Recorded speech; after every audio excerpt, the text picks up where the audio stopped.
آج کے اس جائزے میں ہم مغلیہ طرز تعمیر کے ایک ایسے 42 ایکڑ پر پھیلے 400 سال پرانے شاہکار کی گہرائی میں جانے والے ہیں، جس نے اپنے اندر ناقابل یقین انجینئرنگ کے راز اور ایک بے حد دل دہلا دینے والی کہانی چھپا رکھی ہے۔ تو آئیے بغیر کسی تاخیر کے سیدھا ان حیرت انگیز حقائق سے پردہ اٹھاتے ہیں۔ چلیں ذرا اس ہندسے پر غور کرتے ہیں۔ $1 ارب یہ کوئی معمولی رقم نہیں ہے، یہ اس عظیم یادگار کی آج کے دور کے حساب سے مالیت ہے۔ لیکن سچ پوچھیں تو اس کی اصل قیمت کا اندازہ اس محنت سے لگایا جا سکتا ہے جو 20,000 مزدوروں نے مسلسل 22 سال تک اپنا خون پسینہ ایک کر کے ادا کی۔ یہ دہائیوں کی انتھک مشقت کا منہ بولتا ثبوت ہے۔ حصہ پہلا، رازوں سے بھری یادگار۔ انجینئرنگ کے کچھ ایسے کمالات جو آج کے جدید دور کے ایکسپرٹس کو بھی حیرت میں ڈال دیتے ہیں۔ کمال کی بات دیکھیے، یہاں نظر کا ایک ایسا زبردست دھوکہ یا آپٹیکل ایلوژن تخلیق کیا گیا ہے کہ جب کوئی مرکزی دروازے کی طرف قدم بڑھاتا ہے تو یہ عظیم و شان عمارت جادو کی طرح سائز میں سکڑتی ہوئی محسوس ہوتی ہے، اور جیسے ہی آپ دروازے کے پیچھے جاتے ہیں تو یہ اچانک اپنے اصل اور دیو ہیکل حجم میں نظر آنے لگتی ہے نا کمال کی تکنیک۔ اب ایک اور عجیب چیز، کیا کبھی غور کیا ہے کہ اس کے چاروں کونوں کے مینار بالکل سیدھے کیوں نہیں ہیں؟ مغلیہ ماہرین تعمیرات نے جان بوجھ کر ان میناروں کو تھوڑا سا باہر کی طرف جھکا کر بنایا تھا۔ آخر اس غیر معمولی ساخت کی کیا وجہ ہو سکتی ہے؟ اور یہ چیز ان انجینئرز کی دوہری ذہانت کو بڑی خوبصورتی سے واضح کرتی ہے۔ پہلا فائدہ نظر کا ہے۔ دور سے دیکھنے پر یہ مینار اندر کی طرف گرتے ہوئے محسوس نہیں ہوتے اور بالکل سیدھے لگتے ہیں۔ اور دوسرا، سب سے زبردست فائدہ زلزلے کی صورت میں ہے۔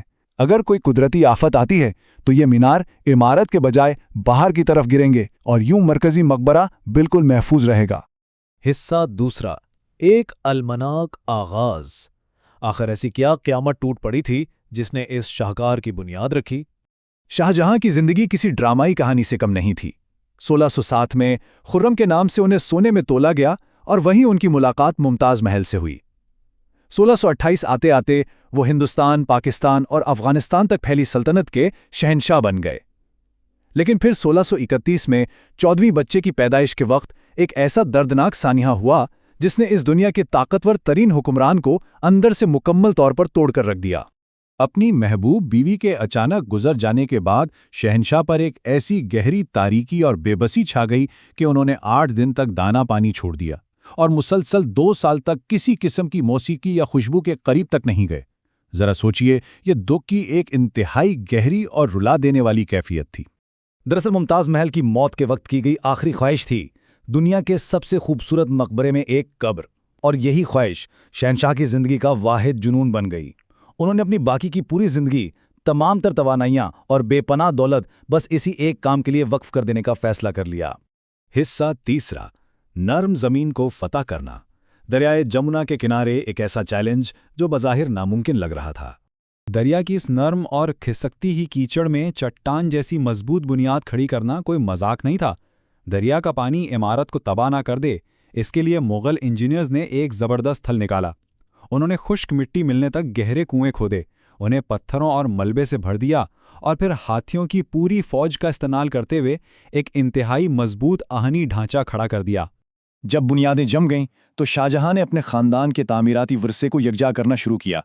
والد کے مقبرے سے مینار لیے، دادا کے مقبرے سے مرکزی حصہ اور چچا کے مقبرے سے وہ وشال اور دیواہیکل گنبد۔ لاکھوں پکی ہوئی اینٹوں کی مدد سے ان سب کو ملا کر ایک ایسا منفرد ڈیزائن تیار کیا گیا جس نے تمام پرانے ریکارڈ توڑ دیے۔ حصہ چوتھا، سنگ مرمر کا شاہکار۔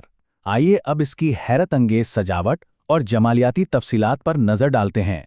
دنیا کا بہترین سنگ مرمر حاصل کرنے کے لیے تو سمجھے ہر حد پار کر دی گئی۔ شہنشاہ نے باقاعدہ حکم جاری کر دیا تھا کہ جب تک مقبرے کی ڈیمانڈ پوری نہیں ہوتی، پوری سلطنت میں کوئی اور مکرانہ کا یہ سنگ مرمر خرید ہی نہیں سکتا، اور اسے راجستھان سے 400 کلومیٹر دور آگرہ تک لانے کے لیے ہزاروں ہاتھیوں کے قافلے دن رات استعمال کیے گئے۔ اور اس خالص سفید پتھر کی خوبصورتی میں جان ڈالنے کے لیے پیٹرا ڈیورا نام کی ایک انتہائی باریک اور نایاب ٹیکنیک استعمال کی گئی۔ قیمتی ہیروں اور جواہرات کو جڑنے کے لیے سنگ مرمر کو اتنی مہارت اور باریکی سے تراشا گیا کہ پتھر بالکل ایک جائنٹ پزل کی طرح اپنی جگہ پر فکس ہو جاتے تھے۔ آپ ذرا اس بات پر غور کریں، ان قیمتی پتھروں کو سنگ مرمر کے اندر چپکانے کے لیے جو مسالہ استعمال ہوا وہ لیبارٹری سے ٹیسٹ شدہ ایک ایسا حیران کن قدیم گوند ہے